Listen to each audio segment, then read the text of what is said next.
Welcome back to our channel. So today in this video we are going to discuss about how to set multiple price alerts with conditions in PL percentage volume in Moomoo. So without wasting much of our time, let's get straight into the video. So Moomoo allows you to set up multiple alerts for a single stock, including conditions for specific price points, percentage changes, and volume.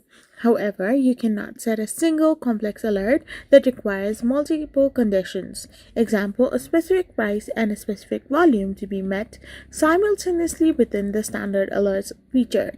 For combined conditions, you may need to explore Moomoo's ALGO trading feature, which allows you for more complex, customized indicators based on using M language scripting. You can set multiple individual alerts for a stock on the mobile app as well. You can simply navigate to the quotes page, tap on alerts or bell icon at the bottom of the screen, tap on add alerts and select the desired alert type. Price rise or fall, market data or indicator according to your wish. Now set the specific trigger or value and tap on the save or complete button.